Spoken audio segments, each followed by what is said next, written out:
সাধকরা হাজার হাজার লক্ষ লক্ষ বৎসর ধরে এক গুরু পূজা করে যাচ্ছে, গুরুর কৃপা লাভ করতে পারছে না, গুরুকে সন্তুষ্ট করতে পারছে না।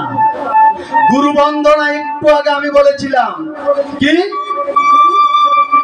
গুরু গীতায় আমি যে কথাটা বলেছি, গুণ জ্ঞান অপরায়ণ দেবগণে গুরু দেবদয়া করো দীনজনে।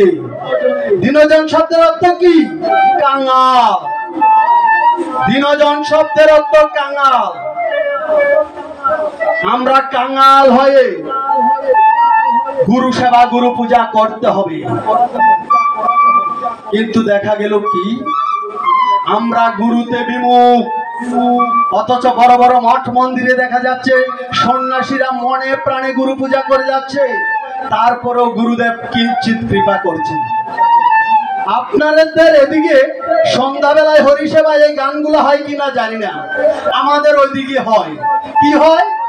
গুরু তোমার অভয় চরণ পারের বেলা দিবে কিনা আমায়, এই বেলায় না দিলে চরণ শেষ বেলায় বঞ্চিত করো না।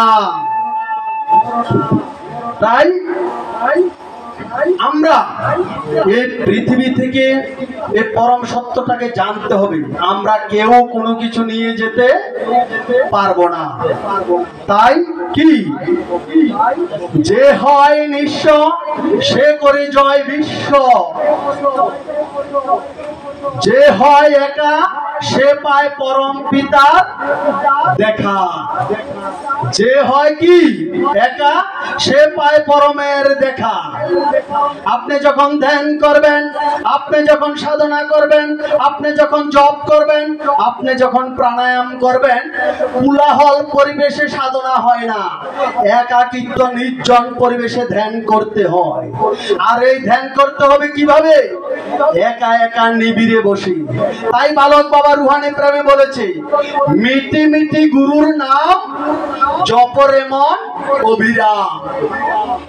বালক বাবা এই তেজদীপ্ত সন্ন্যাসী কত গভীর থেকে গভীরে সাধনা করেছে দেখেন। আমার শ্রীমদ ভাগবত গীতায় 700 শ্লোক। কত শ্লোক? 700 শ্লোক। এখন আপনাদের এই মহেশপুর গ্রামে প্রত্যেকের ঘরে ঘরে শ্রীমদ ভাগবত গীতা রয়েছে, প্রত্যেকের ঘরে ঘরে। হরি মন্দিরে, গুরু মন্দিরে, ভগবান শ্রীকৃষ্ণের মন্দিরে আছে না? আছে।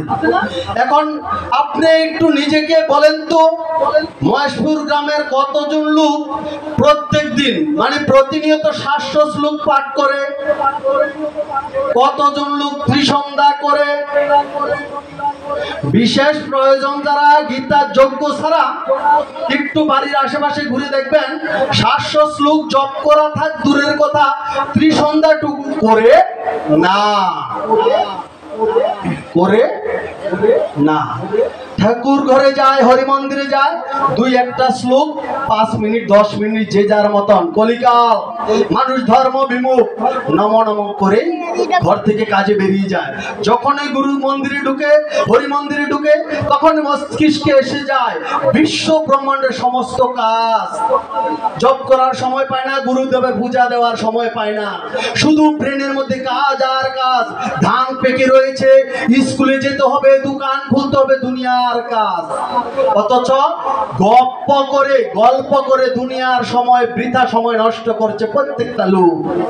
তাই আমার মহাত্মা গিরি সম্রাট ভাবলো, কলির জীব অন্নগত প্রাণ জনিগত মন, ধর্মে মতি থাকবে না, ধর্মে থাকবে বিমুখ। তাই আমি সনাতন ধর্মের বেদ উপনিষদ থেকে আমার সন্তানদের জন্য সংক্ষিপ্ত করে মূল সার গ্রন্থ দিয়ে যাচ্ছি, যেটা দুটো একটা শ্লোক পাঠ করার সময় পায়। মাত্র আমাদের জন্য কতটা শ্লোক দিয়েছে?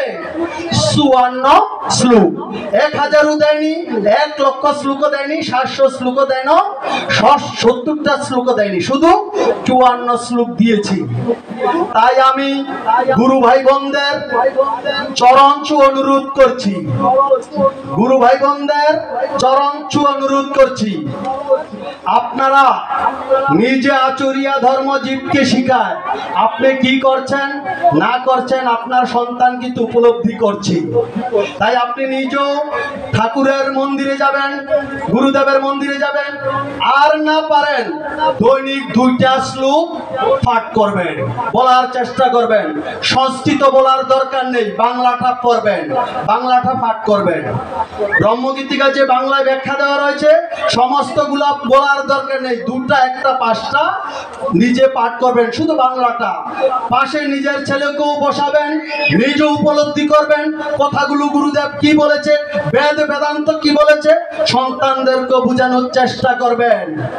যদি নিজে পাঠ না করেন, সন্তানকে জ্ঞান না দান করেন, এই সন্তানের যন্ত্রণায় এই বাড়ি ঘর দুয়ার ছেড়ে একদিন পালিয়ে বেড়াবেন সন্ন্যাসীদের মতন, দেশ হতে দেশান্তরে, গ্রাম হতে গ্রামান্তরে।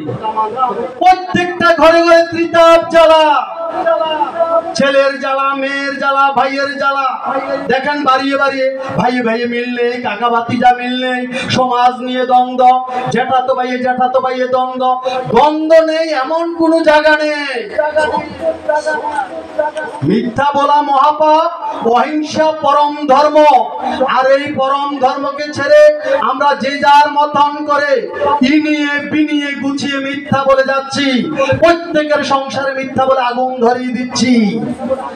আর অহংকারের কারণে কেউ ভালো গান গাইলেও আমরা শুনতে রাজি না, কেউ ভালো ধর্মীয় তত্ত্ব কথা বললেও শুনতে রাজি না, ভালো ব্রহ্মগীতিকা পাঠ করলেও আমরা শুনতে রাজি না, শুধু নিজেকে জাহির করতে রাজি। এই স্বভাবগুলো আমার মধ্যে। আমি মানুষের ভালো দেখতে পারি না, মানুষের সুখ সইতে পারি না, মানুষের অর্থবিত্ত দেখলে আমার ভিতরে হিংসা হয়। তাই আমি অনুরোধ করব, আমার ভিতরে যে স্বভাব, আপনারা এই স্বভাব গ্রহণ করবেন না। আপনারা গ্রহণ করবেন বালক বাবার স্বভাব, গিরিজানন্দের স্বভাব। গিরিজানন্দ হচ্ছে ত্যাগী তেজদীপ্ত সন্ন্যাসী, তার কথা শুনবেন, তার আদর্শকে অন্তরে লালন করবেন।